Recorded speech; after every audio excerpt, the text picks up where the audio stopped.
and whether we have dual citizenship or not in India. Okay, sometimes we talk about dual citizenship. So, the topic is overseas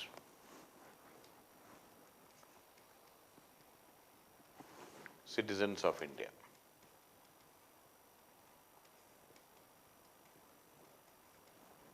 Overseas citizens of India or OCI. So, in this context, what are the provisions? When did we start this concept of OCI? And what are the privileges available for them? And how is it different from dual citizenship? So, that is the discussion point in this particular video. Now, as far as this dual citizenship is concerned, now is it amount to dual citizenship? So, what is dual citizenship? So, dual citizenship means a citizen of India who is also a citizen of another country and who enjoys all the benefits of Indian citizenship also. So, that is the concept. So, you can be a citizen of two countries and that person can enjoy all the benefits available in each country. So, there are many countries in the world who allows dual citizenship. But in India, we are very clear, we are not allowing dual citizenship. According to Article 9 of the Indian Constitution, we are very clear that citizenship has to be full citizenship. There cannot be no divided allegiance. So, we are saying that the citizens has to be full citizens and there should not be any divided allegiance.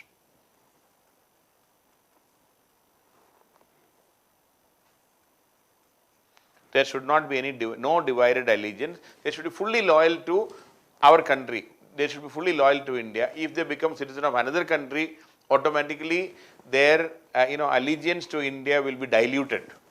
So, it says, I mean, in fact, Section 10 of the Citizenship Act, in fact, even in the 1955 Citizenship Act, in the Section 10, it says that a person cannot have allegiance to the Indian Constitution as well as to the Constitution of another country. The Indian courts have also consistently ruled and said that there should not be any dual citizenship because that divided allegiance should not be there. So, if an Indian citizen acquires citizenship of another country, he automatically loses Indian citizenship. That is the situation right now, or that is how the constitution makers wanted about our constitution and the citizenship. But things started changing after 1991, because this is the year when we started economic liberalization and we started looking for foreign direct investment in the country.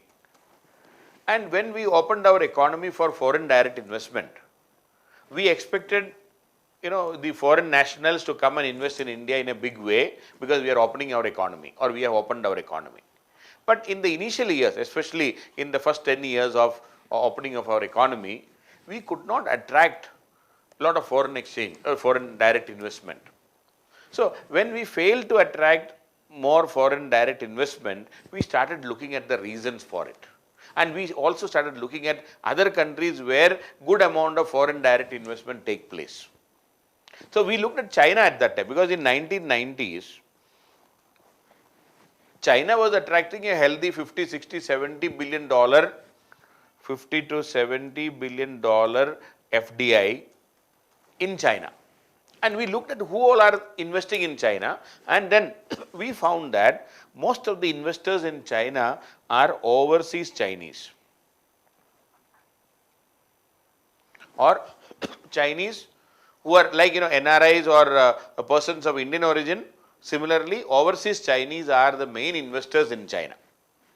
So, we also thought that why not we attract our overseas people. In fact, these overseas Chinese are known as the Chinese diaspora, or we started looking at the Indian diaspora. See, diaspora word is used for the Indian origin people, or see, originally this diaspora concept, the word was used for the Jewish diaspora living outside the Jewish land or Israel. Similarly, these days we talk about Chinese diaspora, we talk about Indian diaspora. We realize that we can attract investment from the Indian diaspora staying outside. The millions of Indian origin people, persons of Indian origin are there across the world. We thought, why not we attract them to India for investment. And in that process, we ultimately this desire to bring Indian diaspora and people of Indian origin to invest in India, we even started the Pravasi Bharatiya Divas concept, and we started celebrating it in a big way. We invited the persons of Indian origin and NRIs and in general the Indian diaspora to come back to India. We wanted to showcase our art and culture and music and everything, and at the same time we also wanted to tell them that we value you, you please come and invest in India also. But in the beginning, the response from the the PIOs, the persons of Indian origin or Indian diaspora, about investment was quite weak. They were not very enthusiastic about investing in India. Then since they were not investing, even after having all these celebrations and all, we offered we offered PIO card.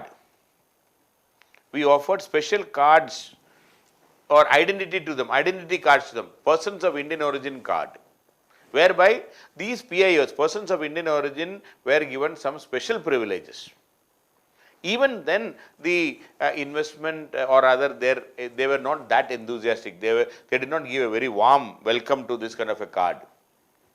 Then when the UPA government came to power, when Dr. Manmohan Singh led government came to power in 2004, they further had a frank discussion with these main PIOs and all. Then this concept of overseas citizens of India came, OCI. So this is something almost one step short of dual citizenship. Because we wanted investment from these people, these PIOs, persons of Indian origin, who are not Indian citizens, who are citizens of other countries, but they are very successful people. We wanted to attract them back to India for investment and other development of the country. So when we asked them, so they were talking about, give us some facility, give us some special status, or give us some privilege, or give us some, don't treat us as foreigners. You please treat us as Indians, then we will give, or whatever facilities are there for Indians in India, please give us the same facility so that we also feel part of the whole thing. But naturally we did not agree on that, we did not offer. So we did not offer dual citizenship, but instead we offered OCI status, Overseas Citizens of India status. So OCI is not dual citizenship. OCI is not dual citizenship. See, dual citizenship means you are as good as an Indian citizen. You enjoy all the benefits and facilities of an Indian citizen. So in OCI, the Overseas Citizens of India, we are not offering them all facilities. We are giving some facilities, majority of the facilities. They have no voting right, for example. So they cannot hold any constitutional position. So that itself is a big limitation. So that is how they are different from ordinary Indians. So and then let us see what is this OCI status. So that is what I am looking into. So this is offered to persons of Indian origin, and the idea was to bring in these the persons of Indian origin who are foreign citizens right now, come back to India, participate in our development process. So during the Pravasi Bharatiya Divas 2005 celebration time, the Prime Minister of India extended, or rather we came up with the concept of Overseas Citizenship of India, or OCI. And so in this we have put a condition, or rather we said that who all can become and who all can acquire this OCI status, Overseas Citizenship of India, or who can acquire any foreign national or a foreign national. This is open for whom? A foreign national of Indian origin. Okay. So who was eligible to be? Now who all can be there? So right now who is a foreign national? Who is eligible to be a citizen of India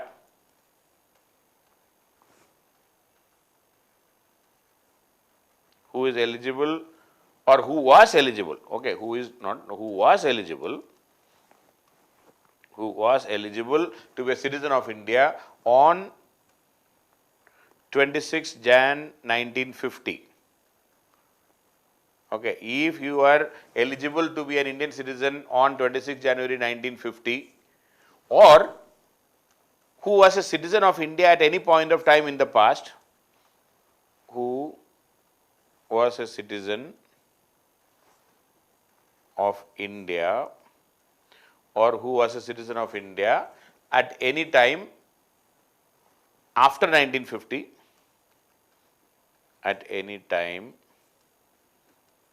after 1950. So, a foreign national who was eligible to be an Indian citizen on 26 January 1950 or who was a citizen of India any time after 1950 or who belonged to a territory that became part of India after 1947 or who belonged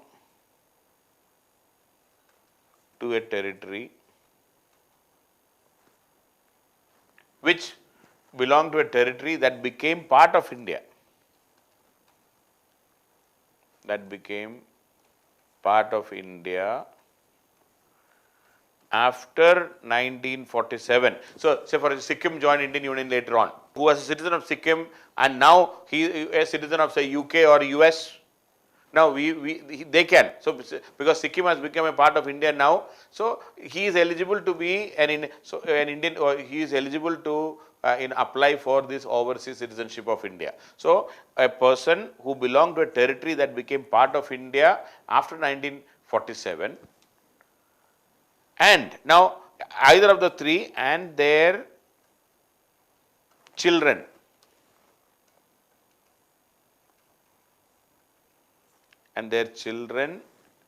and grandchildren.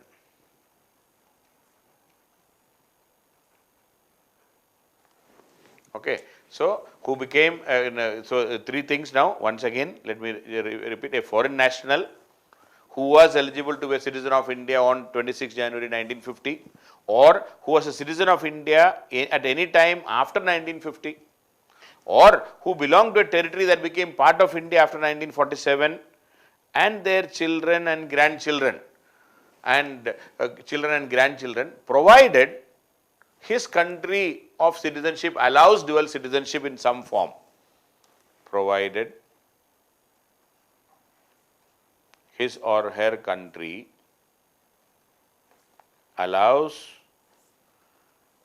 some form of dual citizenship, because it is not exactly the dual citizenship, but some form of dual citizenship under the local law, is eligible to register as OCI. So, any foreign national who was eligible to be a citizen of India in 1950 or who was a citizen of India at some point of time after 1950 or who belonged to a territory that became part of India after 1947 and their children and grandchildren, provided his or her country permits some form of dual citizenship under their local law, is eligible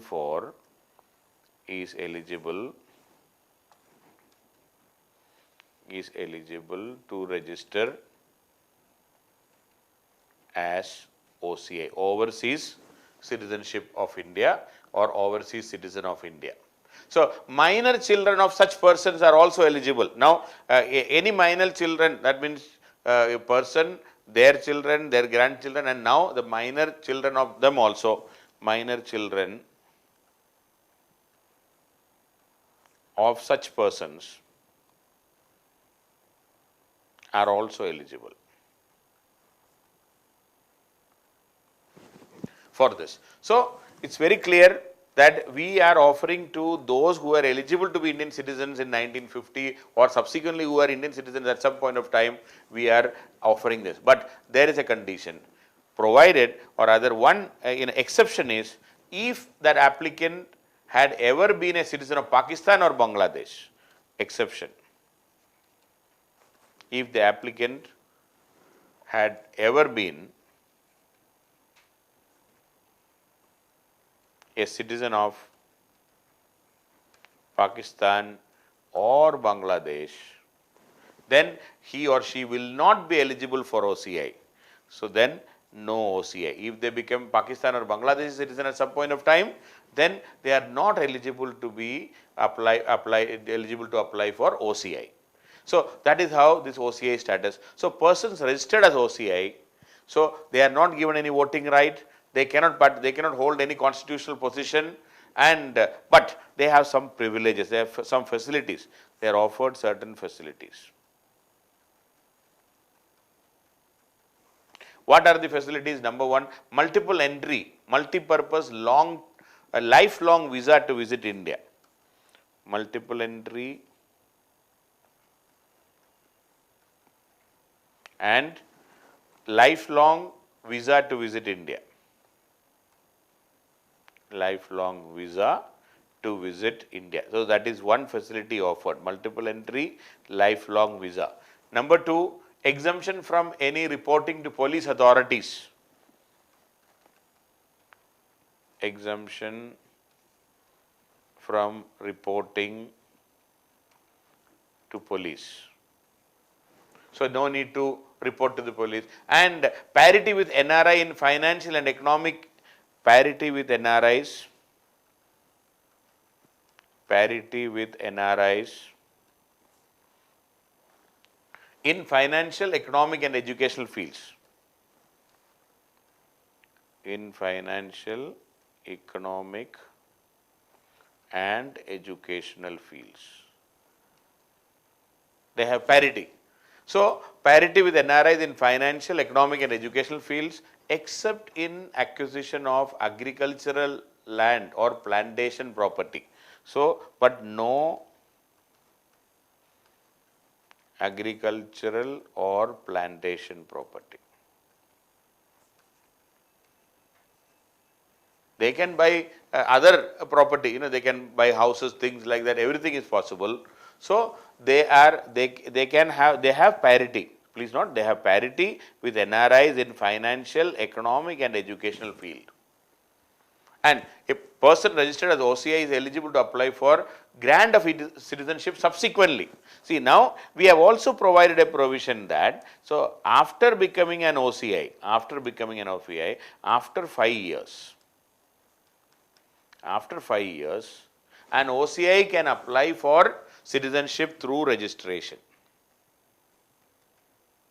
provided he has stayed in India for at least 1 year. So OCI provided that when has been residing in India for at least 1 year out of the 5 years before making the application.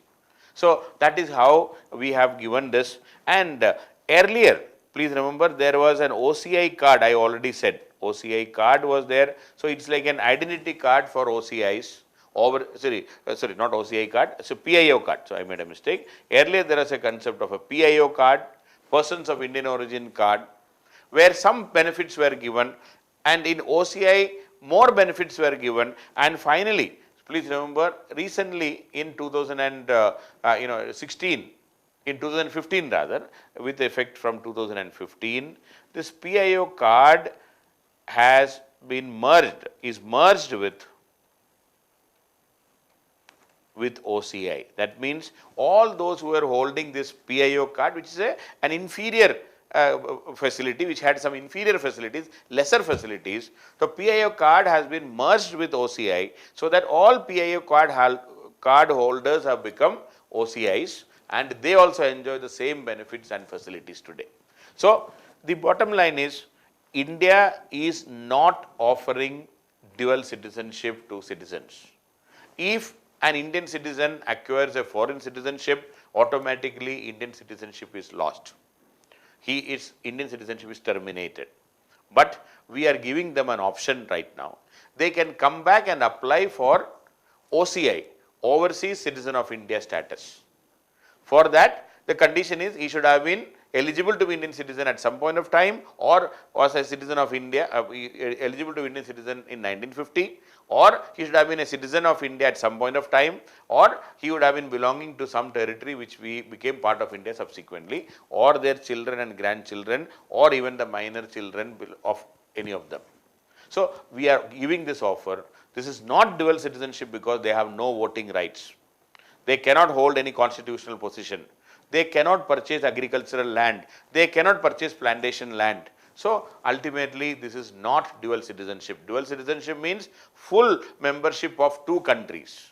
We are still holding on to Article 9 of the Indian Constitution. We don't permit divided allegiance.